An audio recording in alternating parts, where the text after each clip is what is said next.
মানুষদেরকে ভালো মানুষের রূপায়ণ করা যাবে। কিন্তু আল্লাহ রসুল কেউ যখন খেলা করতেন পাশে বসে দেখতেন যে কীভাবে মানুষদেরকে ভালো করা যাবে। তবে রসুল সেই মক্কায় 13 বছর দাওয়াত দিলেন, হিলফুল বুজুন তৈরি করলেন, করার পরে সমাজে কোনো ভালো কাজ করতে পারেন, সব অমানুষিক কাজগুলো থেকে যেত।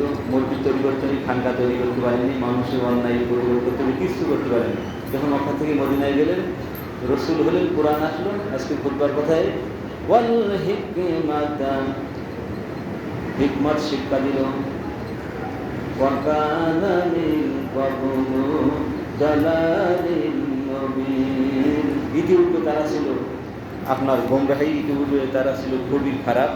এই সমস্ত খারাপের ভিতরে মানুষ থাকা সত্ত্বেও আল্লাহ রসুল যখন কোরআনের শিক্ষা দিলেন, তখন মানুষ সবগুলো সব ভালো হয়ে গেল।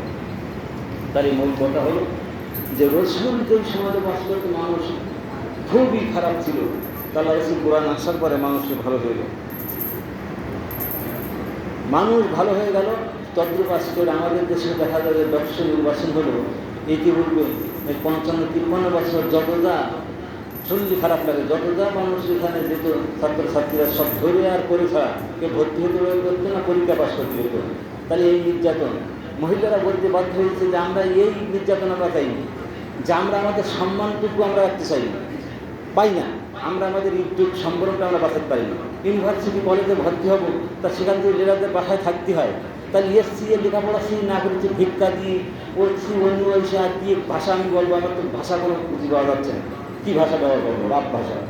তাহলে এই নির্যাতন, এই দুর্নীতি আমরা চাই না। আমরা চাই দেশ একটা সুষ্ঠুভাবে চলবে। আল্লাহ রসুল চাইলেন যে মানবতা এই বিধ্বংসীরা অমানুষিক কাজ করার থেকে মানুষকে দূরে রাখার জন্য এমন কিছু করা দরকার যা নেকবাস্তরে মানুষ আসলে শান্তি নিরিখে বসবাস করবে।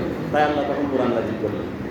গোটা বাংলার মানুষ বুঝতে পারল, রাসূলকে গালি দিত, পাগলা রাসূলকে গালি দিত, গণক ঠাকুর জাদুকর আর ইসলামী দলকে এরা বাংলার মানুষরা গালি দিত, মৌলবাদ আর রাজাকার, এই মুক্ত বাংলা ছাড়। সুতরাং আরও তারা বলতে শুরু করেছে, জামাতের এত ভোটার পন্থে আসলো, কার চুপে হয়েছে আমি জানি না, কিন্তু এত লোক কোথা থেকে আসলো আমি বলবো এটা আল্লাহর রহমত, আল্লাহর সহযোগিতা। যেখানে 3 গুণ ভোট পেয়ে গোটা ডাকসুর নির্বাচনকে জয় জয়কার করে উড্ডীন করে মানুষের মনে আস্থা স্থাপন করল যে ইসলামের পক্ষে যদি মানুষ থাকে, যেখানে আশা থাকে না, সঞ্চার থাকে না, সেখানে ভয় থাকে, ভীতি থাকে, যে 53 বছর 54 বছর পর্যন্ত আপনার ইসলামী দল জিতি, সেখানে আজকে জিতে গেল। এরপরেই তারা আবার বলতে শুরু করলো যে এখানে সমস্যা হয়েছে, না পারলে তাই হয়, জাহাঙ্গীরনগর বিশ্ববিদ্যালয় তাই হচ্ছে, সেখানেও জয় জয়কার হয়ে যাচ্ছে। তারা বলছে আগের থেকে তারা ওয়াকআউট করেছে, আগের থেকে তারা বলছে আমরা নির্বাচনে যাব না। দেখছে সব জামাত ছেলেগুলি এরাই তো ভোট দেবে, আবার জয় জয়কার হয়ে যাবে, আমরা থাকবো না। তাহলে এখন একটা বোঝা গেল যে দেশে যদি নির্বাচন হয়, জাতীয় নির্বাচন হয়, ইসলাম নির্বাচন হয়, হয়তো ইসলামী দলগুলো এবার পালিয়ে যাবে।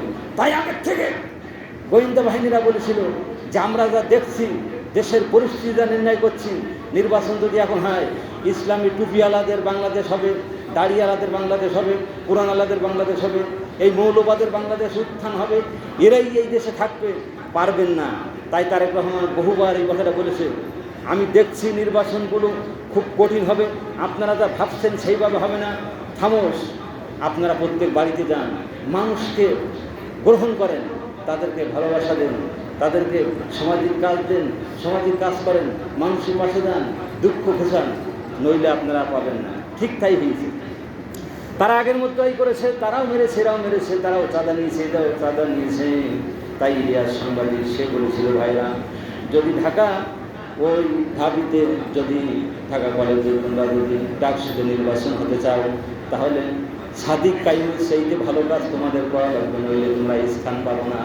তারা মানুষের ভালোবাসা দেয়, মানুষের নামাজের কথা বলে, আল্লাহর কোরআনের কথা বলে, ইসলামের কথা বলে, তার সেইতে ভালো যদি তোমরা করতে পারো, তার আগে তোমাদের হবে না। অর্থাৎ মানুষ যখন ভালোটা বলে, ভালোটা গ্রহণ করে, খারাপটা কজন গ্রহণ করে? যারা অন্যায় অত্যাচার করে এরাই খারাপটা গ্রহণ করে, কিন্তু সবাই তো খারাপ গ্রহণ করবে না। আজীবন যারা লোকের পরে আগাছা দেখিয়েছেন না, এই স্বর্ণলতা দেখিয়েছেন না, স্বর্ণলতার কোনো গোড়া হয় না, আপনি এ কিন্তু যে কোনো পরগাছার পরে হবে, আগাছা যেখানে সেখানে ফেলে দেবেন, এর বাইর খুব বেশি। অর্থাৎ অন্যায় অত্যাচার যারা করে এরা খুব বাইর খুব বেশি এদের।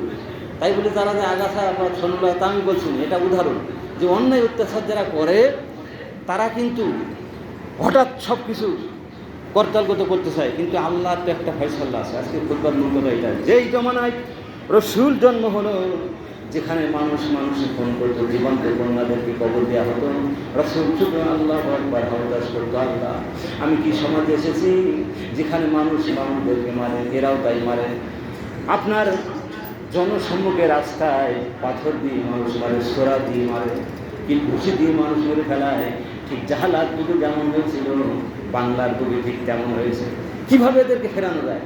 এই জন্য কোরআন ছাড়া কিছু নাই। খুতবার মূল কথা এটাই, লাকাদ মান্নাল্লাহু আলাল মুমিনিন, ও মুমিনরা আমি তোমাদের কাছে পাঠিয়ে দিয়েছি, বাসা প্রেরণ করে দিয়েছিলাম ফীহিম, তোমাদের মধ্য থেকে রসুলান, একজন রসুল, মিনাং খুশিকিম, তিনি নিজেই পবিত্র হলো আর তোমাদেরকে পবিত্র করবে, ইয়াতলুম তোমাদের পড়ে শোনাবে, আলাইহিম আয়াতিহি আমার পক্ষ থেকে যে নিদর্শন এসেছে, আয়াতে এসে, ওয়াইউযাক্কিহিম তোমাদেরকে কী করবে, তোমাদেরকে পরিশুদ্ধ করবে, ওয়াইউআল্লিমুহুম আর তোমাদের কী করবে, তোমাদেরকে জ্ঞানী বানাবে, তোমাদেরকে বিজ্ঞ বানাবে। ইয়াল্লিমু আলিম থেকে আপনার এখানে সেই আলিম তোমাদেরকে শিক্ষা দেওয়া হবে, আর তোমাদের কী দেওয়া হবে, অল কিতাব কোরআন দেওয়া হয়েছে, আর কি দেওয়া হয়েছে, ওয়াল হিকমা যাতে আছে পাণ্ডিত্য, যাতে আছে বাস্তব কিছু শিক্ষা, যা পৃথিবীর কোনো গ্রন্থে তোমরা খুঁজে পাবা না। ওয়াইন কানু মিন ক্বাবলুম আর ইতিপূর্বে তোমরা জানতে না, লাফি দালালিন মুবিন এই সমস্ত বিষয় তোমরা কিছু জানতে না। এটা কোরআন থেকে মানুষ গবেষণা করে বের করেছে, মারা হয়। তাহলে কোরআনের সব কিছু আছে, আমরা সেটা গ্রহণ করি। বাস্তব 5টা বিষয় জুলাই সংস্কার হয়ে গেছে, এটা প্রকাশ হবে। আর দেশে ভালো কিছু আমরা আশা করছি, ইনশাল্লাহ হবে সকলের সহযোগিতার সামনে মুখ্য সময়। যে ইনসাফপূর্ণ ভালো মানুষকে আপনারা সাপোর্ট দেবেন, কাকে দেবেন আমি বলতেছি, ভালো মানুষ যার মাধ্যমে মানুষ চোর থাকবে না, ডাকাত থাকবে না, গুন্ডা থাকবে না, আপনি আপনার অধিকারটা পাবেন, মানবতার কল্যাণ হয়, মানুষ মানুষকে কোনো হিংসা বিদ্বেষ না করতে পারে, এমন পক্ষে রাসূল দলের পক্ষে, আপনাদের আল্লাহর পক্ষে আপনারা সাপোর্ট দেবেন। লাফি দলালিন মুবিন আপনার বলেন না হুজুরের কথা যাবো না, তাহলে আপনারা লাফি দলালিন মুবিন, তাহলে ভরস্থ হয়ে গেলেন। স্পষ্ট ভ্রান্তি থাকবে, যারা আল্লাহর পক্ষে থাকবে না, সাপোর্ট দেবে, যারা স্পষ্ট ভ্রান্তি থাকবে। ইতিপূর্বে যারা জাহালাতে যেমন মানুষ নষ্ট অন্যায় করত, ঠিক তদ্রূপ যদি আল্লাহর পক্ষে আমরা না আসি, আমরা সেই জাহালাতে রয়ে গেলাম, আমরা সেই খারাপের ভিতরে রয়ে গেলাম, আমরা ভালোটা গ্রহণ করলাম না। আল্লাহ দেশের 4টি বিষয় এখানে, ওয়া ইউআল্লিমুহুল কিতাব ওয়াল হিকমা, ওয়া ইউযাক্কিহিম, 4টা বিষয় এখানে বলা হয়েছে। যে 4টি বিষয় থেকে আমরা দূরে সরে থাকবো। কোরআন যদি হয় আমাদের ম্যান্ডেট, কোরআন যদি হয় আমাদের সংবিধান, তাহলে আমাদের আল্লাহ হবে সব কিছুর মালিক, তিনি আমাদের সব সহযোগিতা করবে। আল্লাহ সুবহানাহু ওয়া তাআলা আজকে বলবার মূল কথা এটাই, যে রাসূলের সেই উত্তম চরিত্রে মানুষের চেহারা দেখার সঙ্গে সঙ্গে কাফেররা মুসলমান হয়েছে, এবং এক শ্রেণীর হায়না মানুষেরা তারা রাসূলকে মেরেছে, তাইফের ময়দানে মেরেছে, উহুদে মেরেছে। এক সময় এক কাফের রাসূলকে গলায় রশি টানা হ্যাকছা দিয়ে রাস্তায় অজ্ঞান করে রক্তপাত ঘটিয়ে দিয়েছে, রাসূল মারা গেছে বলে ফেলে দৌড়িয়ে তারা চলে গেছে। সুতরাং ঠিক সেরকম পরিণত অবস্থায় আজও মুসলমানদের তারাই করবে যারা এই 4টি হুকুম গ্রহণ না করবে। তা আল্লাহর পক্ষে মানুষ আমরা যতই আমরা বাহাদুরি রাখতে, আল্লাহর পক্ষে আমাদের থাকাই লাগবে। আল্লাহর পক্ষে আমরা কি আমাদের মাঝে উঠবো, সেদিন আমরা বলবো আল্লাহ আমরা তো কিছু শুনিনি, যাইনি, এটা হবে না। সূরা মুলকের ভিতরে আল্লাহ তাআলা বলছেন, তাকাদু তামাইয়ুজুন আল গায়বি, কোনো ভীতি প্রদর্শনকারী আসেনি, কেউ বলিনি যে আমার পক্ষে তোমাদের সব বলা লাগবে। তা আল্লাহ সুবহানাহু ওয়া তাআলা আজকে খুতবার মূল কথা হলো যে আমরা যতদিন বাঁচি মানুষ কীভাবে মরছে আমরা দেখতেছি, মানুষ মেরে ফেলছে কীভাবে সেটা আমরা দেখতেছি, বাঁচতে এখন ভিডিও ফুটেজ সব আছে। কীভাবে গতকাল নেপালের প্রধানমন্ত্রী বাংলাদেশের কায়দায় সে দোল মারল, তাকে মারতেছে দেখেন, ন্যাংটলুঙ্ক অবস্থায় মারল, সে পানিতে দিয়ে পড়লো, অর্থমন্ত্রী মারল, সে হেলিকপ্টারে পালালো। ছাত্র জনতার গণ অভ্যর্থনে নেপালের প্রধানমন্ত্রী যেভাবে পালিয়েছে, বাংলার প্রধানমন্ত্রী যেভাবে পালিয়েছে, নেপালের প্রধানমন্ত্রী ঠিক সেভাবে পালাইল। কেন? মানবতার পরে জুলুম না করলে তোমাকে কোলে নিত, আদর করতো, তোমাকে দেখলেই সালাম দিত, বাড়িতে দাওয়াত করতো, বড় মোরগ জবাই করে তোমার খাওয়া দিত, ছাগলের গোশ, দুম্বার গোশ রোজ করে তোমার সামনে নিয়ে আসতো। কিন্তু মানবতার পরে জুলুম করার কারণে, বিধ্বংসী কিছু করার কারণে আজকের এই সমস্ত দেশের মানুষেরা তারা তাদেরকে তাড়াতে বাধ্য করে। কথা বলেন ঠিক না বেশি? আজকের খুতবার মূল কথা এটাই। আর সামনে যাব না, সকলের সুস্বাস্থ্য কল্যাণ কামনা করে আমি খুতবার কথা এখানে শেষ করছি। যে রাসূলের উত্তম চরিত্র ছিল সেই চরিত্র আমরা গ্রহণ করবো, তাহলে আমরা সোনার মানুষের জন্য দেবো। আর নবমুসলিম আজকে আছে, ওনার ছেলের আবার